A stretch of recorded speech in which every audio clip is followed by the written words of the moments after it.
সব by one get one. আর আমরা খুঁজে পাচ্ছি না কোনটা নেবো। পিসিকে বলছি চলো তুমি আর আমি একটা নিই, মানে ও একটা আমি একটা হয়ে যাবে তাহলে। দেখা হচ্ছে কিন্তু অন্যবার থেকে একটু কম, এবারে একটু কম, অন্যবার তুলনায় একটু কম।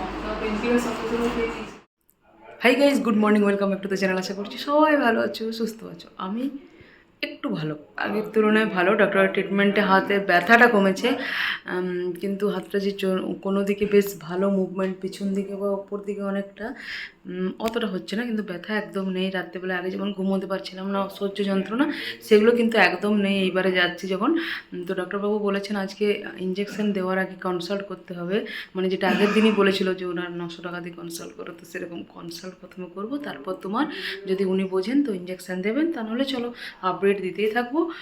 আমি রেডি হয়ে গেছি, তো চলো আর বকবক করছি না, বেরিয়ে পড়ে। পিসিমণি আসছে ওদিক থেকে, আমি এদিক থেকে যাচ্ছি। আজকে আবার একটা প্রবলেম, আজ হচ্ছে অমাবস্যার উপোস, তো জানি না কি খাবো কি না খাবো। উপোস বলতে আমি উপোস করি না, ভেজ খাই আর তোমার ভাত খাই না, এইগুলোই আর কি প্রবলেম। তো চলো, যা বাইরে গেলে তো অত দেখলে হবে না, যেটা যা পারবো খাওয়া দাওয়া করবো। চলো বেরিয়ে পড়ি, চলো। বাড়ি থেকে বেরিয়ে গেছি, আর দেখো সবসময় তোমাদেরকে নেগেটিভ দেখাই যে এই গেটটা পড়ে থাকে, এই গেটটা পড়ে থাকে। যাক, আজ কিন্তু পড়ে নেই গেটটাই, দেখো পেরিয়ে গেলাম, গেট পেরিয়ে যাচ্ছি। সব সময় পড়ে থাকে, তারপর আজকে এমনিতে 5 মিনিট লেট হয়ে গেল বেরোতে, তো ভাবছিলাম যদি গেটটা পড়ে যায় রে তাহলে স্টেটটা গেল। কালকে অ্যাকচুয়ালি বৃষ্টি হয়েছে, তো ওয়েদারটা ভালো ছিল, তো সেই জন্য একটু উঠতে লেট হয়ে গেছে। তো উঠতে লেট মানে বুঝতেই পারছো, এরপর সবগুলোই লেটই হবে। উঠতে লেট মানে স্টেপ বাই স্টেপ তোমার যে কোনো কাজে একটু হলেও লেট হবেই।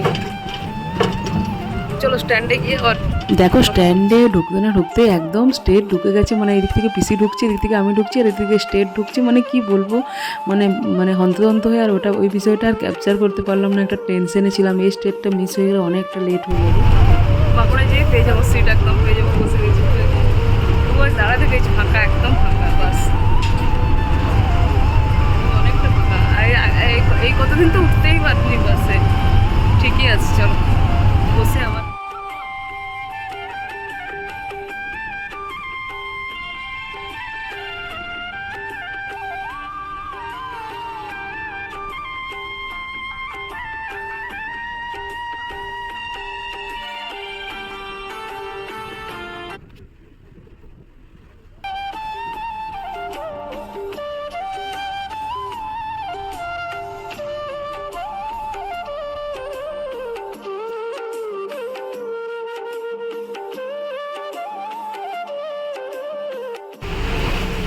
চলো। দেখো নেমে গেছি সিটি সেন্টারে, দেখো দেখে বুঝতেই পারছো সিটি সেন্টারে নেমে গেছি। আর ওই পিসিমণির টয়লেটে গেছে, তো এখান থেকে আবার বাস ধরবো। এই জায়গাটা দাঁড়াই আর কি, এখান থেকে বাস ধরে চলে যাব তোমার ওই যেখানে যাই আর কি, দুর্গাপুর মিশন। এটা তোমার মিশন কেয়ার, এটা তোমার ওই মৌলানা আজাদ স্ট্রিট ওখানে। এটা দুর্গাপুর মিশন যে হসপিটাল ওখানে নয়, এটা হচ্ছে মিশন কেয়ার, মানে মৌলানা আজাদ স্ট্রিটে এটা। তো চলো ওখানে গিয়ে কন্টিনিউ করি।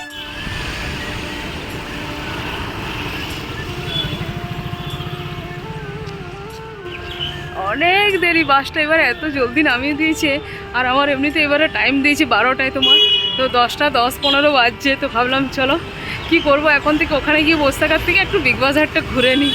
কিছু নিয়ে না নিই, জাস্ট একটু ঘুরে নেওয়া তো যাবেই। চলো ভেতরে যাই, দেখি। ভাবছিলাম ওটা লিপস্টিক নেবো, যদি ভালো লাগে নেবো, নাহলে বেরিয়ে যাবো।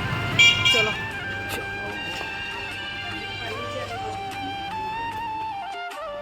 দেখো, এগুলো দিচ্ছে বাই ওয়ান গেট ওয়ান, এইসব জিনিসগুলো সব বাই ওয়ান গেট ওয়ান, বুঝতে পারছো, সব বাই ওয়ান গেট ওয়ান। আর আমরা খুঁজে পাচ্ছি না কোনটা নেবো। পিসিকে বলছি চলো তুমি আর আমি একটা নিই, মানে ও একটা আমি একটা হয়ে যাবে তাহলে। বাট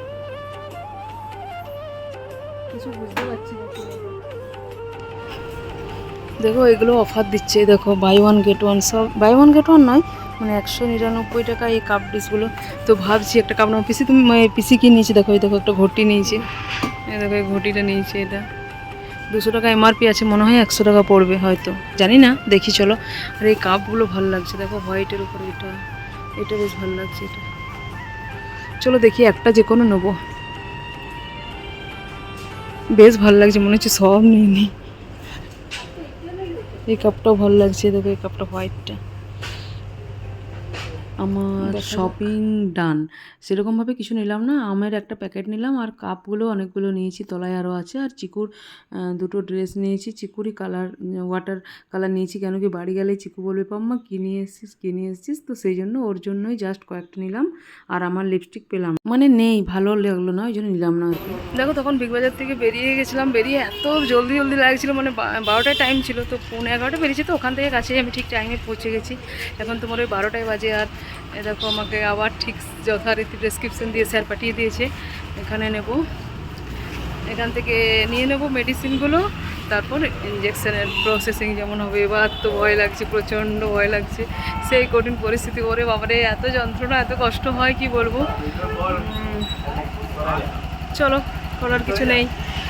অনেকটা লাভ পেয়েছি করে, যদিও আমি ইঞ্জেকশন নেওয়ার পর অনেকটা ভালো আছি আগের তুলনায়, বললামই আগেও।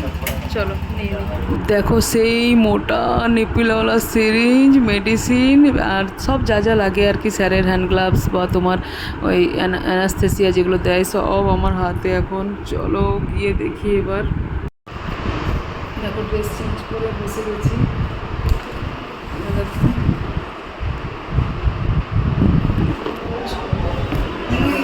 হ্যাঁ হ্যাঁ, 3 নম্বর এটা।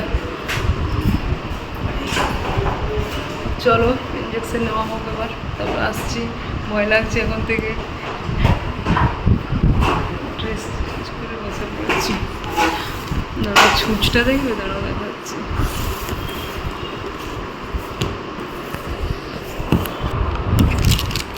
দেখো, দেখতে পাচ্ছ নেপেলটা কি মোটা, কষ্ট, ভেবেই ভয় লাগছে।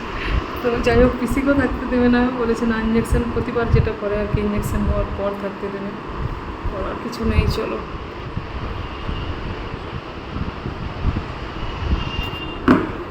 নার্স এসে বলে চলে গেলো, তো আপনি রেডি তো, স্যার আসছেন। চলো এবার তো টেনশন লাগছে। আমি একদম রেডি আছি, স্যারকে ডেকে দিই।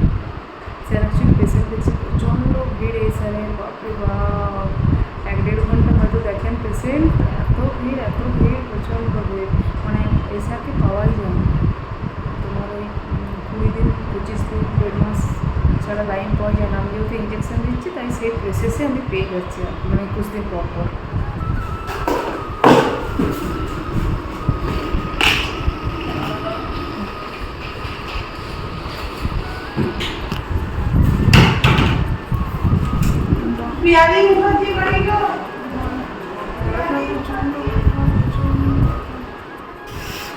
প্রচণ্ড ব্যথা। স্যার বলছে ইমপ্রুভ হয়েছে, কিন্তু আরও ইমপ্রুভ হবে, জানি না আর কখন ইমপ্রুভ করতে পারবো। স্যার বলছে মুভমেন্ট আসছে না, ফিজিওথেরাপিস্টের সাথে আরও ভালো করে কনসাল্ট করুন। ফিজিওথেরাপিস্ট পাচ্ছি না এখানে, জানি না কী হবে।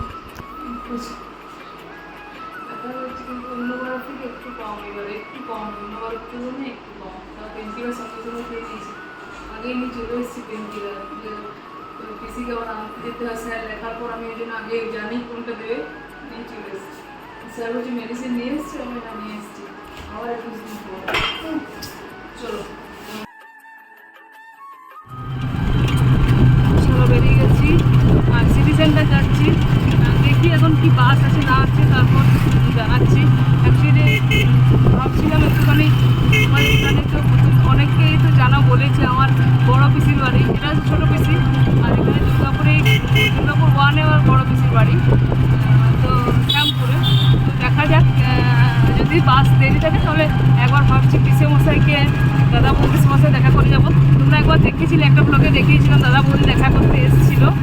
তো ভাবছি এখন দেখি, তোমাদেরকে আপডেট দিচ্ছি। চলো গিয়ে দেখি স্ট্যান্ডে, যদি পাই, কিছু না পাই চলো। দেখো টোটো করে নিলাম, আর সিটি সেন্টারে গেলাম, টিকিট ভাবলাম কেটে নেবো, কেন যদি না সিট পাই। বাঁকুড়া স্ট্যান্ড থেকে অনেক সময় ভর্তি হয়ে যায়, তো ওরা বলছে না অনেক সময় বাস ক্যান্সেল হয়, তো একটু প্রবলেম, আপনি একটু আগের থেকে এসে বাস স্ট্যান্ডে টিকিট কেটে নেবেন, আশা করি সিট পেয়ে যাবেন, নাহলে দাঁড়িয়ে যেতে হবে, করার কিছু নেই সেক্ষেত্রে, মানে এগুলো করার মধ্যেও কিছু নেই। তো ঠিক আছে চলো, টোটো বুক করে নিয়েছি।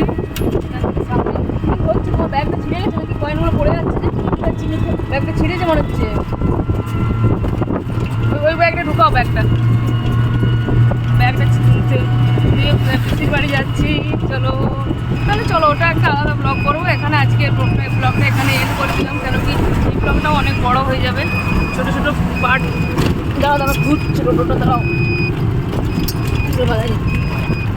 হ্যাঁ পড়ে যাচ্ছে। তো চলো ফ্রেন্ডস, সেখানে এন্ড করলাম। আর ওটা একটা নেক্সট পার্টে করবো, পিসির বাড়ি যাওয়াটা ওখানটা একটুখানি টুকটাক যেটুকু করবো বাড়ি যাওয়া পর্যন্ত, ওটা একটা ব্লগ। চলো এখানে আজকের ব্লগটা এখানে এন্ড করলাম, ওটা নেক্সট দিন দেখতে পাবো। চলো বাই বাই করে দাও, বাই চলো বাই।